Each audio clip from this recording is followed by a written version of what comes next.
President Donald Trump renewed his threat to destroy Iranian bridges and power plants if the country doesn't soon agree to reopen the world oil trade through the Strait of Hormuz, arguing that the Iranian people supported the U.S. and Israeli bombing.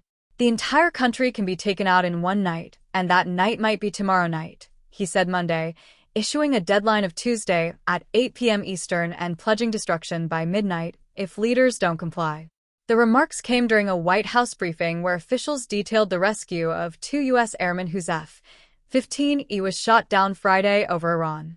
CIA Director John Ratcliffe and Defense Secretary Pete Hegseth said Iranian officials were embarrassed by their failure to capture the U.S. aviator who was injured and stranded in rugged hostile territory for 2 days. Still, the Iranians showed no interest in surrendering, rejecting a U.S.-backed ceasefire proposal on Monday. Trump at once touted the success of U.S. military operations and showed frustration with the elusive resolution to the expensive and unpopular 5-week-old war. He has postponed his threat to bomb power plants twice before. "We're the winner. We won." "Okay," the president said in the White House briefing room. "They are militarily defeated. The only thing they have is the psychology of, oh, we're going to drop a couple of mines in the water." He brushed off concern that his threat to bomb infrastructure would violate the Geneva Conventions, a series of treaties the U.S. signed after World War II to limit dangers to civilians. "We don't want that to happen," Trump said. "We may even get involved with helping them rebuild their nation. And you know what? If that's the case, the last thing we want to do is start with power plants, which are among the most expensive things." Trump said U.S. spies had eavesdropped on conversations among Iranian civilians indicating support for the bombing. He started the war by calling on the country's people to rise up and overthrow the government. They would be willing to suffer that in order to have freedom, he said. "We've had numerous intercepts. Please keep bombing, bombs that are dropping near their homes. Please keep bombing. Do it." Earlier Monday, Iran refused to back down, saying such attacks would be met with a strong response. Foreign Minister Abbas Araghchi told his French counterpart in a call that Trump's threat amounts to normalizing war crimes and genocide. Kazem Garibabadi, a deputy foreign minister, said on X that Trump's threats constitute individual criminal responsibility and that Iran will retaliate with a regret-inducing response. Ask the Post AI dive deeper. Mohammad Akraminia, an Iranian army spokesman, said Sunday that deterrence for future war relies on bringing the enemy to genuine regret, Tasneem reported. Sunday's rescue operation of a missing U.S. airman averted what could have been a politically catastrophic situation for the White House had Iran taken him as a prisoner of war. But the downing of the F-15E and another U.S. military jet, an A-10 attack plane whose pilot navigated into Kuwait airspace before ejecting, raised questions about Trump's exuberant claims of U.S. air dominance and the destruction of Iran's air defenses. Trump revealed on Monday that the F-15 was likely hit by a shoulder-fired missile known as a MANPAD, or Man-Portable Air Defense System, a relatively cheap weapon that can be fired by a single person on the ground and uses an aircraft's heat signature to track and target it. Despite the country's weakened defenses, shoulder-fired missiles remain a significant threat to U.S. warplanes because of how many Iran has and how easy to hide they are. Trump had previously claimed the U.S. had eliminated Iran's ability to defend from air attacks, saying on March 24 that they can't do a thing about it, and a week later that they have nothing to shoot. "We took out a lot, but they still have," he said on Monday. "So it's not like, they're totally whatever." A rescue mission was launched almost immediately for the downed crew members. Two HH-60 PAVE Hawk Air Force Special Operations Command helicopters, an HC-130 Combat King II, a 10 Thunderbolt II attack aircraft, and drones began circling and suppressing fighters on the ground until they could rescue the F-15 pilot. In addition to the downed A-10, whose pilot ejected and survived, one of the helicopters involved in the rescue took ground fire, injuring members of the crew. The F-15's weapons system officer, who was wounded, remained missing after the pilot was rescued.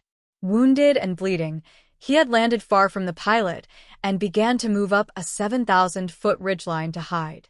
For hours, there was no news on where he was. The CIA had eyes on the mountain ridge, and late in the night in Iran, Ratcliffe said he informed Trump, "We're seeing someone moving on the mountain." For 45 minutes, the agency kept its camera on the form, not sure what it was.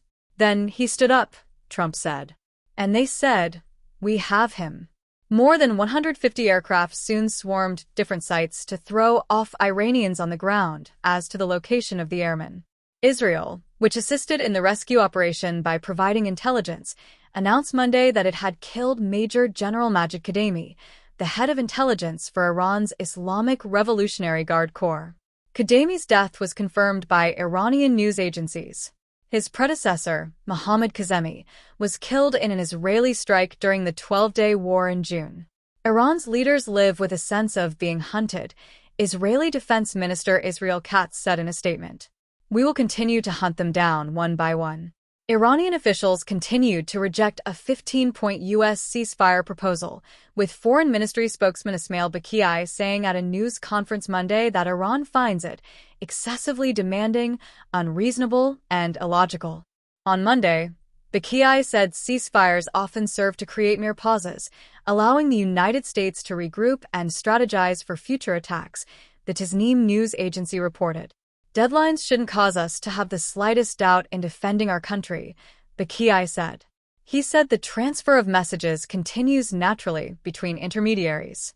But negotiation is in no way compatible with ultimatums, with crime, with threats of committing war crimes.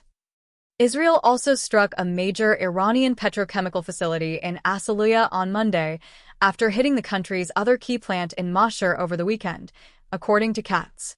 Together, the facilities are responsible for about 85% of Iran's petrochemical exports, Katz said, and have now been disabled and are no longer operational. Asked at a Monday news briefing how such attacks on dual-use infrastructure square with negotiations, Nadav Shoshani, an Israel Defense Forces spokesman, said, "The war is going as talks are going. Iran will pay a price as the time goes by." Shoshani said Iran has previously a strategy of stalling and using negotiations to create time, an accusation Iranian officials leveled against the United States the same day. Antonio Costa, president of the European Council, said attacks on civilian infrastructure, emphasizing energy facilities, is illegal and unacceptable. He said he stressed this in a call with Iranian President Masoud Pezeshkian. The Iranian civilian population is the main victim of the Iranian regime. It would also be the main victim of a widening of the military campaign, Costa wrote on X. Strikes continued across the region.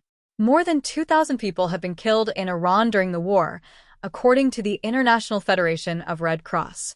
Lebanon's health ministry said at least 1,497 people have been killed in attacks, including an attack overnight on a team of paramedics that killed 2. The ministry condemned systematic Israeli attacks on the country's health sector. More than 50 people have been killed in attacks affecting healthcare groups in Lebanon, according to UN and World Health Organization representatives in the country. In Israel, an Iranian missile directly hit, but reportedly did not detonate, a 7-story building in the northern port city of Haifa.